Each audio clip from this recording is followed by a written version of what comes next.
Mungeli police एक अभिनव पहल के तहत इस कार्यक्रम को कर रही है। पैसे किसानों के अकाउंट्स में जाएंगे, तो हमने अपने धान खरीदी केंद्रों में भी साइबर फ्रॉड वाला जिस तरीके से लोगों को साइबर फ्रॉड के बारे में ये चीज़ अगर आपको मैसेज आता है, आपको डाउट होता है, तो वहाँ पे तुरंत आप 1930 पे कॉल करें। डिजिटल अरेस्ट के मामले लगातार प्रदेश में आ रहे हैं और इनमें लगातार कार्रवाइयां भी हो रही हैं। बात अगर मुंगेली जिले की करें तो जिले में जो पहला मामला आया था उस मामले में बड़ी कार्रवाई हुई है, उस मामले में गिरफ्तारी भी हो गई है और डिजिटल अरेस्टिंग को लेकर लगातार अवेयरनेस प्रोग्राम भी चलाए जा रहे हैं। न सिर्फ सोशल प्लेटफॉर्म पर जो है अवेयरनेस प्रोग्राम चलाए जा रहे हैं, बल्कि किसानों को भी धान खरीदी केंद्रों में जो है जागरूक किया जा रहा है और इन सारी चीजों से जो है बचाव के उपाय और जतन भी बताए जा रहे हैं। हमारे साथ इस वक्त मुंगेली जिले के कलेक्टर राहुल देव जी हैं, साथ ही साथ जिले के पुलिस अधीक्षक भोजराम पटेल जी हैं। हम इनसे जानेंगे कि किस तरह से लोगों को जागरूक किया जा रहा है और किस तरह से लोगों को अपने बचाव के लिए जो है अवेयर किया जा रहा है। आप बताएंगे सर कि लोगों को क्या जानकारी दी जा रही है?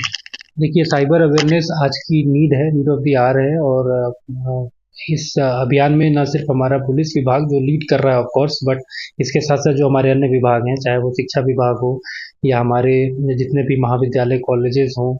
इसके अलावा हमारा जो समाज कल्याण विभाग है, हमारे जिला पंचायत जनपद पंचायत के जो अधिकारीगण हैं, सभी लोगों को हमने एक सूत्र में पिरोने की कोशिश की है और एक बहुत विशेष अभियान के रूप में जिला पुलिस अधीक्षक भोजराम पटेल जी के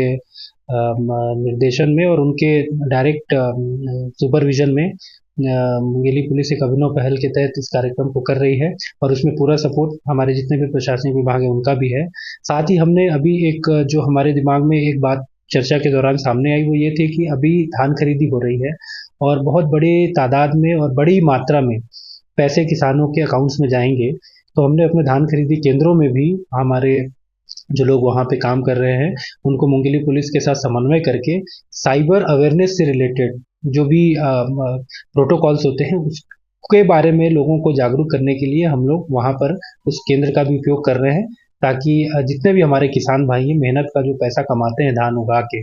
और हमारे मुख्यमंत्री जी की जो सोच है कि इन किसानों के पास उनके खाते में पैसा जाए जिससे अपना जीवन यापन और बेहतर तरीके से जीवन जी सके, उसमें किसी प्रकार की बाधा ना आए और वो अपने पैसे को भी सुरक्षित रूप से बचा पाएं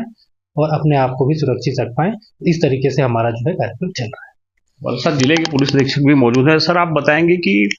खासतौर पे जो ऐसे फेक कॉल या जो फ्रॉड के जो कॉल रहते हैं उन्हें उनसे किस तरह से बचाव की जरूरत है और जो आम आदमी है जो रोजमर्रा के जीवन में अपना जीवन यापन करता है, खासतौर से ऐसे लोग ही उनके शिकार होते हैं, सॉफ्ट जो है उनके टारगेट होते हैं, तो इन लोगों को किस तरह बचने की जरूरत है? क्या क्या हिदायत जो है पुलिस की ओर से इनको दी जाती है? देखिए, साइबर फ्रॉड वाला जिस तरीके से लोगों को साइबर फ्रॉड के बारे में ये साइबर जो फ्रॉड है ये एक इस प्रकार का क्राइम है कि समय के साथ इसके स्वरूप में काफ़ी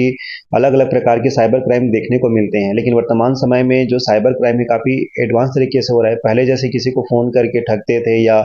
बैंक अकाउंट नंबर मांगते थे, ये तो साइबर क्राइम का एक पार्ट है, लेकिन डिजिटल अरेस्ट एक नया कॉन्सेप्ट अभी आया है और हमारे ही ज़िले में हम लोगों को सबसे पहले सफलता मिली थी। तो हम लोग यहाँ पर सबसे पहले चीज़ लोगों के बीच में जाकर ये अवेयर करते हैं कि अगर आपको किसी भी प्रकार का कोई ठगी होता है या डाउट होता है, तो पहला चीज़ मैं सबसे पहले मेरी टीम के द्वारा हम बताते हैं कि आपका जो बैंक अकाउंट नंबर है या आपका जो फ़ोन नंबर है, दोनों आपस में लिंक होना चाहिए, ताकि अगर कहीं से भी आपका पैसा अगर जाता है तो आपको मैसेज आना चाहिए। दूसरा चीज़, अगर आपको मैसेज आता है, आपको डाउट होता है, तो वहाँ पे तुरंत आप 1930 पे कॉल करें या संबंधित थाना में जाएं या साइबर सेल के पास में आएँ। और अगर दूर में हैं तो आपके पास थाना प्रभारी, कंट्रोल रूम सबका नंबर है, आप किसी न किसी माध्यम से संपर्क करें और पुलिस थाना में तुरंत उस बारे में सूचना बताएं, ताकि सबसे पहले उनके जो हार्ड मनी है, जो मेहनत करके पैसा कमाए हैं, वो किसी न किसी माध्यम से बैंकों में होल्ड हो जाए, जिसको दूसरे दिन हम विधिवत प्रक्रिया के द्वारा, बहुत ही सिंपल प्रक्रिया के द्वारा पैसा उनको वापस मिल सके।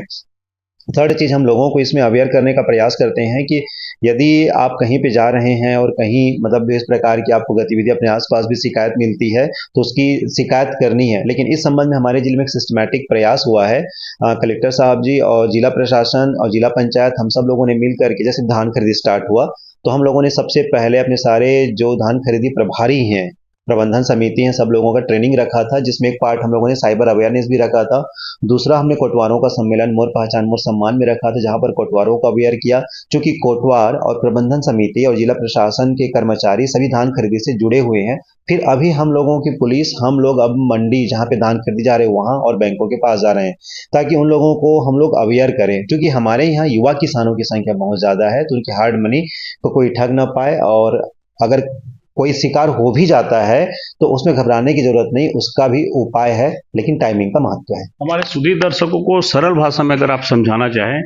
क्या पुलिस कभी जो है किसी को इस तरह वीडियो कॉल के जरिए अरेस्ट करती है क्या?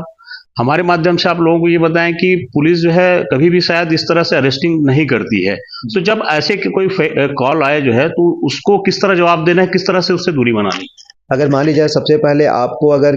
मैं आम जनता सबसे अपील करना चाहूँगा कि आपको यदि कोई वीडियो कॉल करता है, कोई फ़ोन करके आपको बताता है कि मैं यूनिफ़ॉर्म सर्विस से हूँ, मैं पुलिस हूँ, और किसी अन्य जाँच करता है,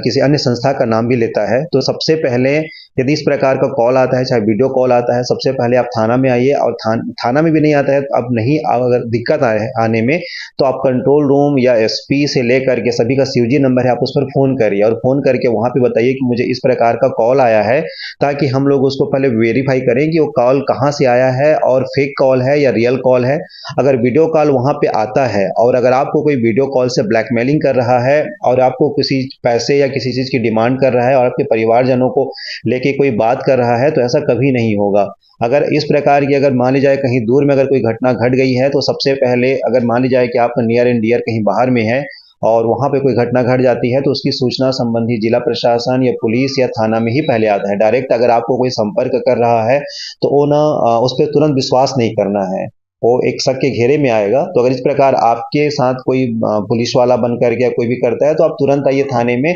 और उसकी फिर हम लोग जांच कर लेंगे। अगर सही है तो फिर उसकी प्रकार से कार्य करेंगे, अगर गलत है तो उसके खिलाफ कार्रवाई करेंगे। आपकी सुरक्षा आपके हाथ में है। पुलिस तब आएगी जब आपके साथ इस तरह के कोई खतरनाक वारदात हो जाते हैं। जिस तरह से पुलिस अधीक्षक और कलेक्टर साहब ने बताया कि लोगों को किस तरह जागरूक होने की जरूरत है, जाहिर सी बात है जिस तरह से उन्होंने जानकारी आपको दी होगी तो शायद आप जो है अवेयर हो गए होंगे। हमारी भी आपसे रिक्वेस्ट है कि डिजिटल अरेस्टिंग जैसे कोई अगर वारदात आपके साथ होती है तो आपको जागरूक रहने की आवश्यकता है। पुलिस कभी भी इस तरह से वीडियो कॉल और फेक कॉल के जरिए कभी भी अरेस्ट नहीं करती है। फिलहाल मुझे और मेरी पूरी टीम को दीजिए इजाजत। कैमरा सहयोगी के साथ सौरभ दुबे, IBC 24 मुंगेली।